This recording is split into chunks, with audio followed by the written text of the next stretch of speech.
How well is the regional radio industry, how is it doing at the moment? Is it still strong, and especially the commercial sector? Just how vibrant is it? I think when you look at the results from a radar perspective across the UK, it's been a fairly buoyant period over the last 3-4 years. It seesaws between the BBC and commercial radio, but I don't think there's many other mediums that have the penetration radio has, and that's something we have to work with. I mean, tell me how many radios you've got in your house. Probably 4, actually. Exactly. Everybody's got a radio. Everybody listens to the radio at some time, and it's still the most portable medium. In terms of the commercial side of it, then, we're always talking about advertising figures. What is it like for revenue at the moment? Then are stations struggling for that, or have you seen that? I can't obviously speak on behalf of anybody else, but with regard to our business, it's been a year of change. Who's going to deny that? I mean, let's be honest. Nobody saw the economic climate in the state it's been in. But has it damaged us? No. Has it made us stronger? I think so. So I would say it's been a very positive year in terms of return against expected return based on what we come into the financial year with. And I'm speaking on behalf of the stations I look after. So I look after Scotland operation and the North East operation. Just how competitive is commercial radio? Is it more so than ever, as every penny counts nowadays? I think that's never changed, and nor should it, because competition, I think, drives excellence to some extent, as long as it's channeled correctly. But what you've got to do is you've got to add value, you've got to offer value, and I think radio per se has to keep driving value. And again, that's not something that's unique to GMG. That's radio the medium, and I've spoken to you off camera before and other times, and I think anybody who knows me knows how passionate I am about radio, and I still think radio's got a long way to go, because we still are one of the most portable mediums, but also we have flexibility with regard to what we can do, for instance, to clients, because you can touch clients with brand development with radio far better than you can with some other medium. That's not to say it's better than other mediums. All I'm saying is it does very well in terms of matching clients' needs. However, it works even harder when it's part of a media mix.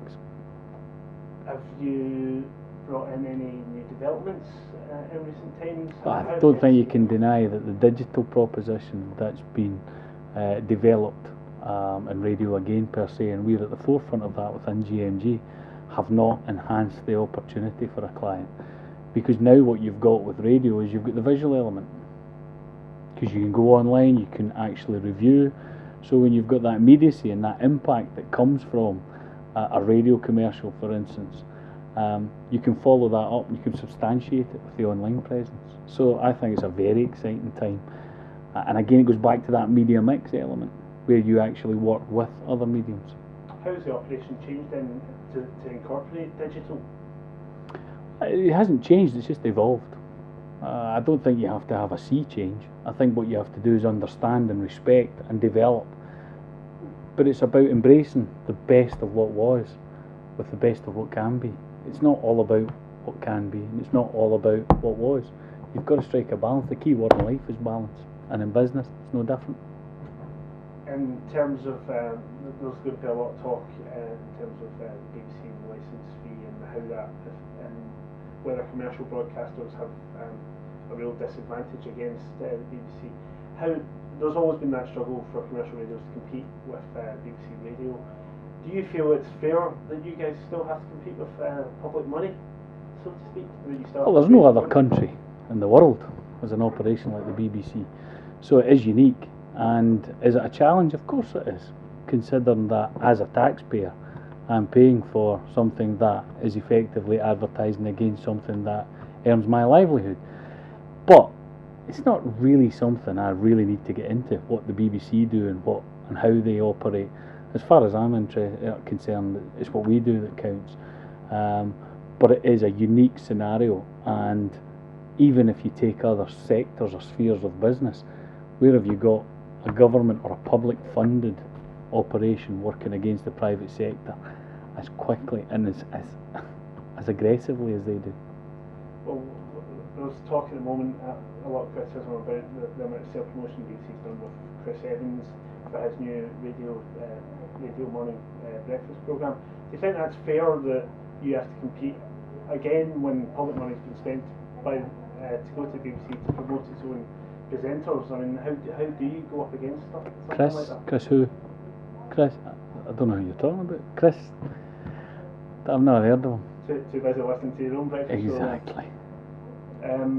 Is there anything then we should expect to see happening soon from Real Radio? Are there any developments that we should be looking out for? Goes back to that word evolution, Stephen. I think we've got to keep looking at delivering great content in a way that people can interact with it and feel part of it. I think we operate Real Radio here, Smooth Radio, and as you can see by the hairstyle, Rock Radio. And I think one of the things that GMG do for radio is offer choice. And I think that's something that radio has to embrace, because if you look at radio in the US or radio even in other parts of Europe, the choice is fairly substantial.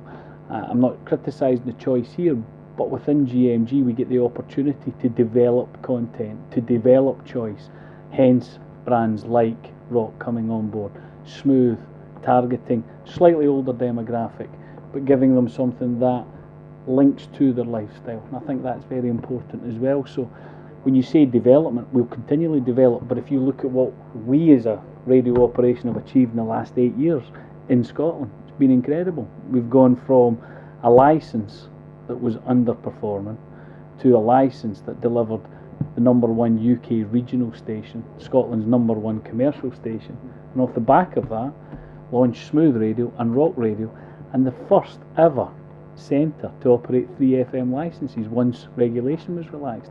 So I think we've changed a hell of a lot internally, and probably, I would wager, externally within the marketplace and hopefully within Scottish media. I mean, I've been around in the media marketplace for over 20 years now, and I think Real Radio, Smooth and Rock and GMG's input has been good for media.